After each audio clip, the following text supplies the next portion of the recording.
Hello! Today I'm going to talk about Davinci Resolve. I'm going to take a look at the scopes section of the color grading platform within Davinci Resolve, the color grading panel. I was curious to see what the scopes patterns would look like if I just took some screenshots from Amazon Prime Video and just brought them into Davinci Resolve and looked at the scopes. So I did that. The first film that I looked at was Blue Velvet. This is the scene inside of a diner. So it's indoors, and I was surprised when I started to look at this film because a lot of these shots are under this 50% line here, the 512. The stuff that I've been filming on my camera and shooting and trying to grade it and looking at the scopes, I've been kind of trying to go for just having these waveforms basically cover the whole entire scopes spectrum. And just looking at this image right here, just this one image, has already taught me that that is not necessarily what you want to do. The reason I say that is because, first of all, if you don't know what the scopes is, basically what's happening here is 0 is black and 1023 is pure white, and everything in between is just different values of gray. So you're going from black to white and everything is gray in between. And then to kind of give you the information about what colors are on the screen, the red and green and blue are separated. There's different waveforms representing red, green, and blue. You can even change, you can change how it's actually displayed.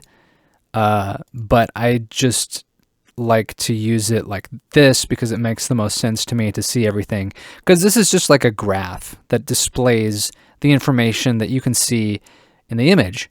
And so this spot up here, right, this is above everything else. This corresponds exactly to what we can see here in this part of the shot where it's going towards white, but it's not totally white. That's important.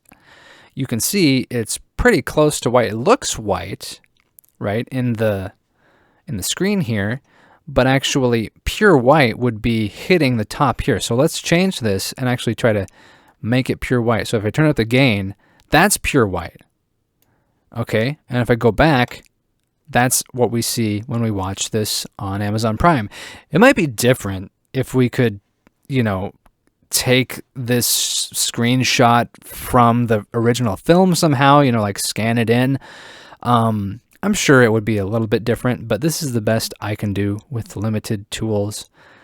Let's just have some fun and see what it would look like if we brought up the midtones, the gamma here. So you can see there's a lot more detail that I can bring up just by bringing up the midtones.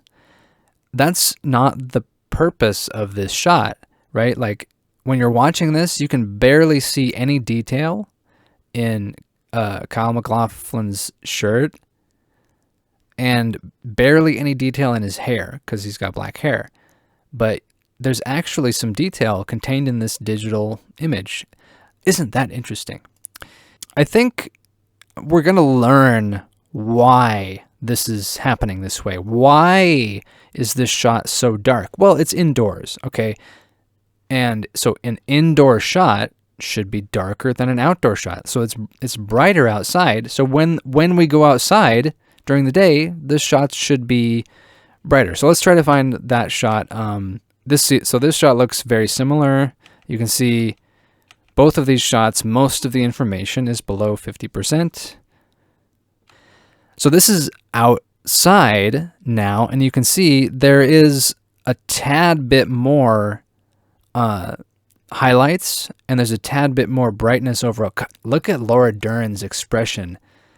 This is why I took screenshots of this movie, because these actors are so good.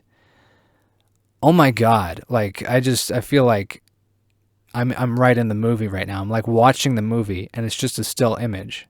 All the information above 512 here. It goes up to about 768, I think is like the average for this shot. And then for this one, it looks like it's mostly all the information that's above 512. It looks like it's sort of averages out at around 580, I want to say. So like it's just a little bit darker in this shot than this shot, but it's enough that, you know, this is, I think it's like later in the day. Anyway, you can tell like this is a little bit brighter because it's outside. This is even brighter still. So all of this you see, I'm just looking at everything above 512. It's like her sweater, the white in the shirts of the guys in the background, and the light reflecting off of the building. Yeah, that there's not a lot.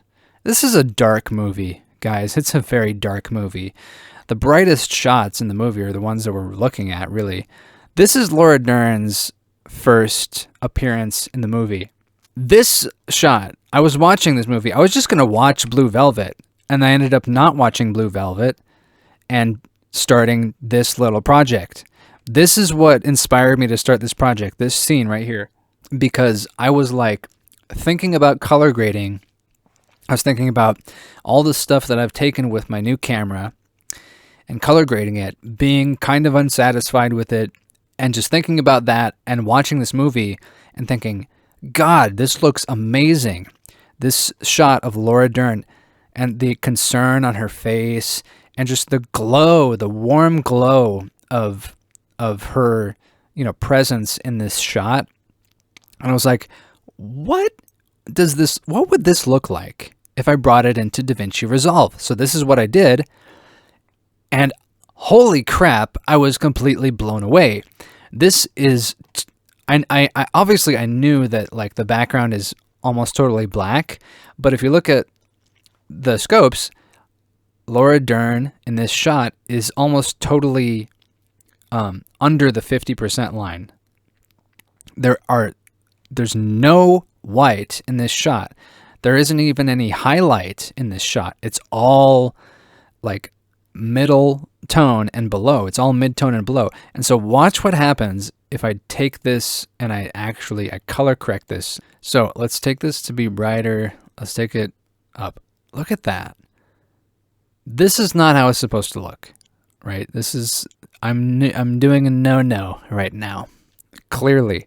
Okay, so like in context of the film, this is how this shot is supposed to look.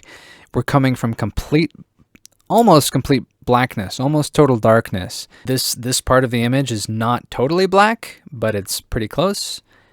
And, you know, this, in the context of the movie, the shot of her Laura Dern here looks really bright. It looks really warm, and it's just like the way that she's revealed in this shot is just really clever and amazing. She just steps out of the blackness into the light.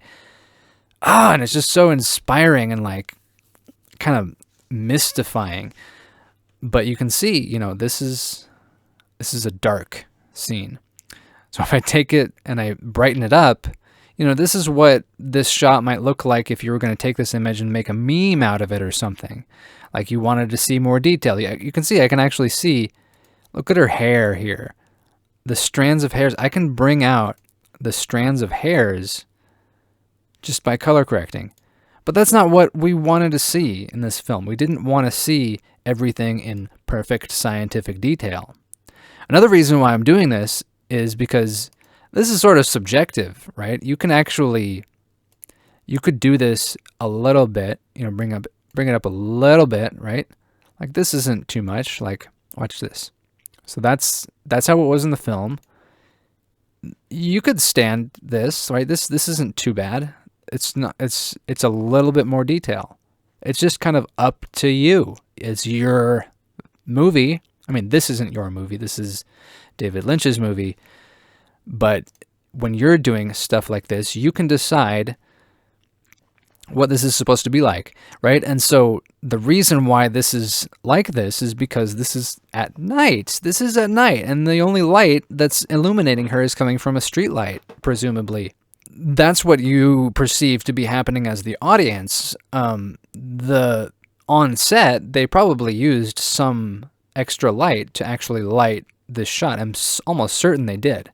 The point being, this is mind-blowing, just how little light you need to actually create an amazing scene. Okay, so let's move on. This is another good shot. This is even darker. There's even less light in this shot, and it's still amazing. This is just an amazing shot. Very little light. This is like afternoon, daytime. It even looks a little underexposed, but it's way more light. Like it hits around 768 here. It's way more light, but it's even still pretty dark. Let's color correct this a little bit. Let's go reset it. Okay, watch it go up there, and we're gonna go up to pure bright. Like that could have been in the film. That it could have been that bright, right? They could have started this scene like this, but the next shot after this, which I didn't take a screenshot of, I don't think, is it's inside the store. It's inside this hardware store. So it goes a little bit darker. And okay, so this is inside at night again. Again, really, really dark. Just a little bit of brightness coming from behind his head from this neon sign. Okay, this is interesting because, okay, I took this screenshot here because you can actually do something kind of fun with Davinci Resolve. So this is Blue Velvet, right? The movie Blue Velvet.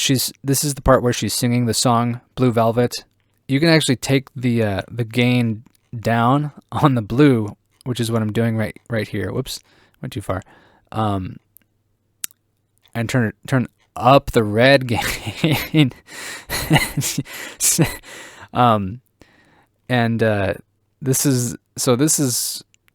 is what this shot actually looked like a few seconds before the blue cast came on.